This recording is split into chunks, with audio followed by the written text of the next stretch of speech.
Olá pessoal, sejam bem-vindos ao nosso primeiro mergulho profundo de 2025. Hoje, dia 2 de janeiro. É isso aí. A gente começa o ano com um tema. Que eu não tenho que falar. A volta do Donald Trump à presidência dos Estados Unidos e o controverso Projeto 2025. É isso mesmo. Imagina só os Estados Unidos passando por uma transformação radical, tanto internamente quanto no cenário global.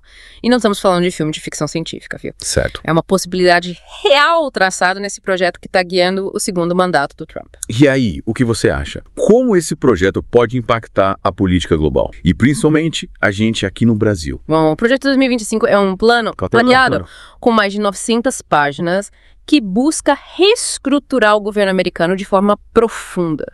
Eles chamam de Segunda Revolução Americana. Segunda Revolução Americana. Nossa, parece bem radical. O que exatamente eles querem mudar? A ideia é promover cortes drásticos no orçamento federal, centralizar o poder no executivo e reduzir a máquina pública. Sabe? Tipo, diminuir o tamanho do Estado. Entendi. É como se eles quisessem enxugar o governo ao máximo. Isso. Mas qual é a ideia por trás disso? De onde vem essa inspiração? Esse projeto se baseia na ideologia da nova direita americana. Sai. Eles defendem a ideia de que o governo cresceu demais nas últimas décadas e que é preciso devolver o poder para o povo. Para você ter uma ideia, eles querem acabar com o Departamento de Educação. Caramba, imagina o impacto disso. Mas e na prática, como isso funcionaria?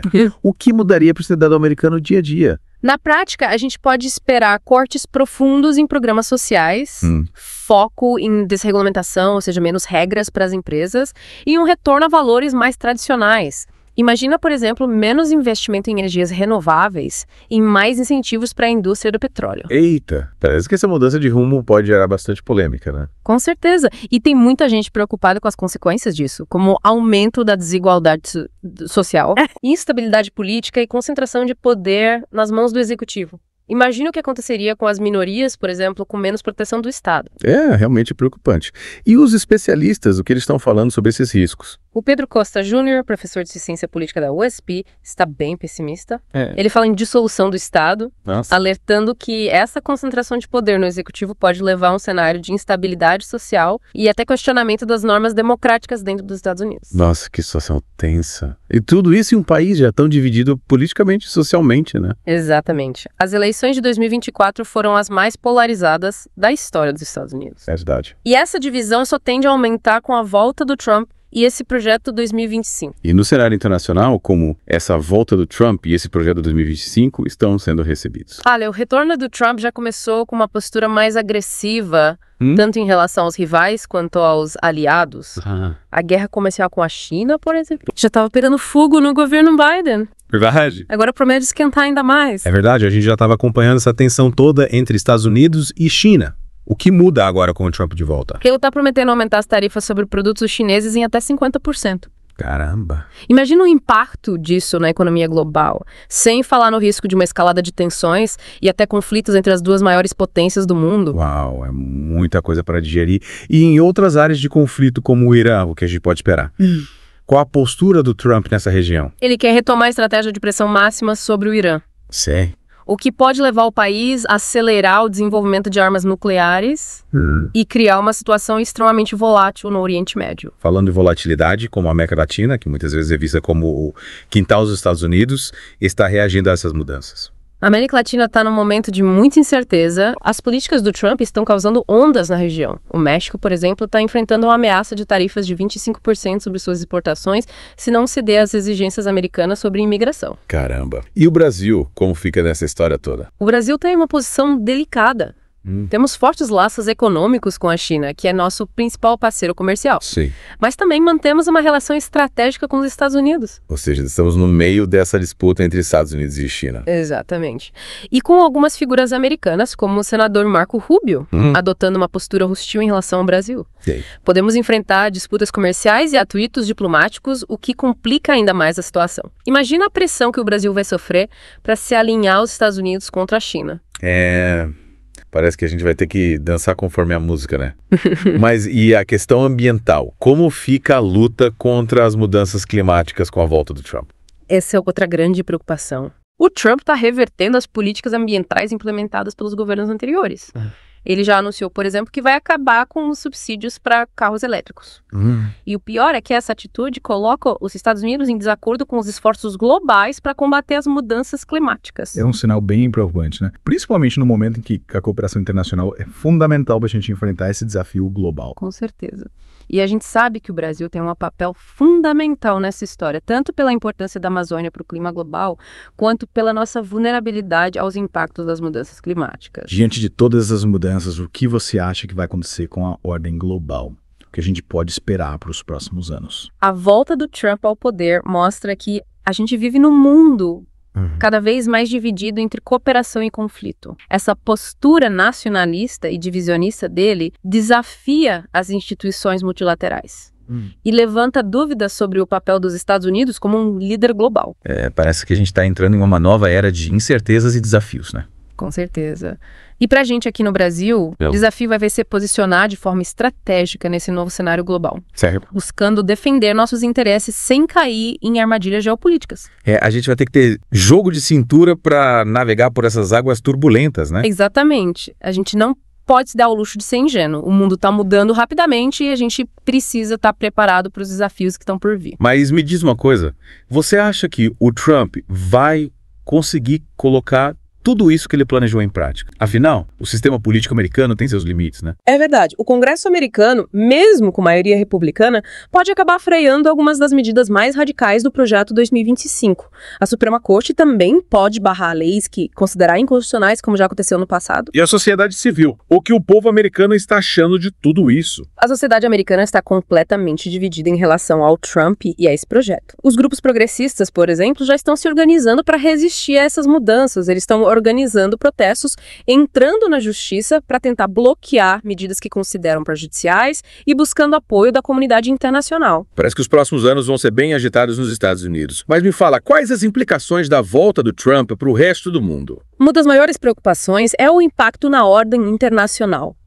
A política externa do Trump tende a ser unilateralista e imprevisível, o que pode gerar instabilidade e conflitos em várias partes do mundo. Por exemplo, no primeiro mandato dele, os Estados Unidos saíram do Acordo de Paris sobre o clima, que foi um balde de água fria nos esforços globais para combater o aquecimento global, né? Será que a gente pode esperar algo parecido agora? É bem provável que ele continue ignorando a questão climática, revertendo políticas ambientais e até incentivando o uso de combustíveis fósseis. Imagine o impacto disso para o planeta.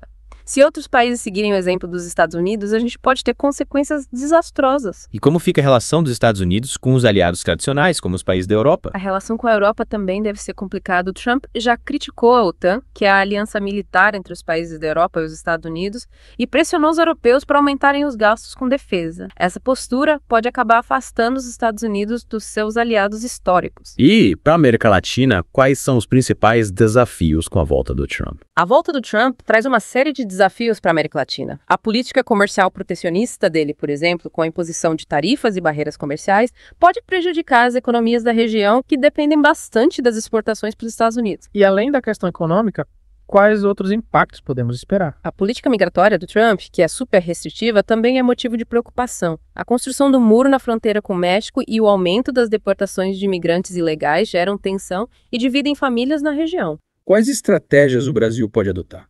Uma estratégia importante é diversificar nossas parcerias comerciais, buscando novos mercados para nossos produtos e reduzindo a dependência dos Estados Unidos e da China. A gente precisa fortalecer o Mercosul, buscar acordos comerciais com outros países e investir na produção de produtos com maior valor agregado. Faz sentido.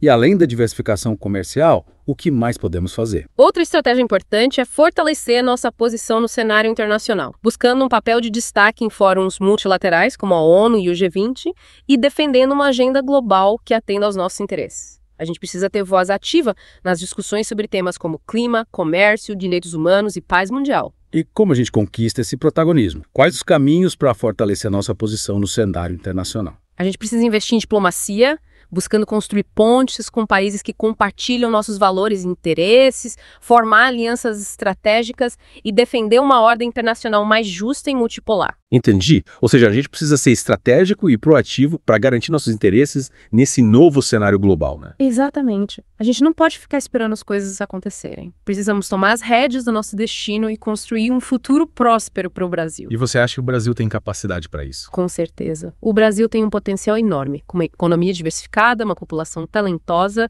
e uma posição geográfica estratégica. A gente precisa acreditar em nós mesmos e trabalhar duro para alcançar nossos objetivos. Concordo. Mas para isso, a gente precisa estar atento aos desafios e oportunidades que esse novo mundo nos apresenta, né? Sem dúvida. A volta do Trump ao poder é um sinal claro de que o mundo está mudando e que a gente precisa se adaptar. E qual a principal lição que a gente tira de tudo isso? A gente precisa ter uma visão estratégica de longo prazo, ser pragmático nas nossas decisões e defender nossos interesses com firmeza, sem abrir mão dos nossos valores e princípios. E por falar em futuro, um dos maiores desafios que a gente enfrenta, como você mencionou antes, é a questão climática, né? Com a volta do Trump e essa postura negacionista dele, como fica o Acordo de Paris e os esforços globais para combater o aquecimento global. É uma preocupação enorme. O Trump já deixou claro que não está nem aí para o Acordo de Paris e que pretende acabar com as políticas ambientais que protegem o planeta. A gente pode ter consequências desastrosas se outros países seguirem esse exemplo. E o pior é que a saída dos Estados Unidos do Acordo de Paris enfraquece o acordo como um todo, né? Sem a pressão dos Estados Unidos, será que os outros países vão cumprir as metas de redução de emissões? É difícil ter certeza.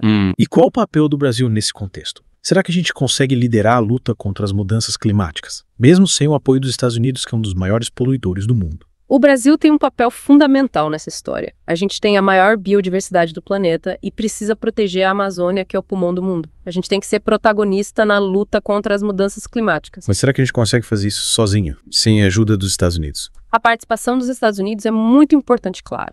Mas isso não significa que a gente deva ficar parado esperando. O Brasil precisa dar o exemplo, investindo em energias renováveis, combatendo o desmatamento e buscando parcerias com outros países que também se preocupam com o futuro do planeta. A gente precisa mostrar para o mundo que o Brasil está comprometido com a sustentabilidade. E além da questão climática, quais outros temas você acha importantes para o Brasil nesse novo cenário global? A gente precisa defender a democracia e os direitos humanos.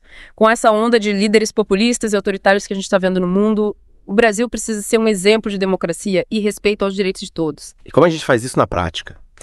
Fortalecendo as instituições democráticas, combatendo a desinformação e o discurso de ódio, incentivando a participação da sociedade civil e defendendo os direitos humanos no Brasil e no mundo. A gente precisa mostrar que a democracia é o melhor caminho para um futuro mais justo e igualitário. Concordo. O Brasil tem capacidade e a responsabilidade de ser um exemplo para o mundo, mostrando que é possível crescer economicamente, proteger o meio ambiente e garantir os direitos de todos. Com certeza. O Brasil tem tudo para ser um país líder no século XXI. Mas para isso a gente precisa estar atento aos desafios e às oportunidades que esse novo mundo nos apresenta, defendendo nossos interesses com inteligência e coragem. É isso aí. A gente precisa ter esperança, mas também precisa arregaçar as mangas e trabalhar para construir o futuro que a gente quer. E para nossos ouvintes, a mensagem que a gente deixa é: fiquem ligados, participem, façam a sua parte. O futuro do Brasil depende da gente. E a gente se encontra no próximo Mergulho Profundo, explorando outros temas que estão transformando nosso mundo. Até lá. Valeu, pessoal. Um abraço e até a próxima.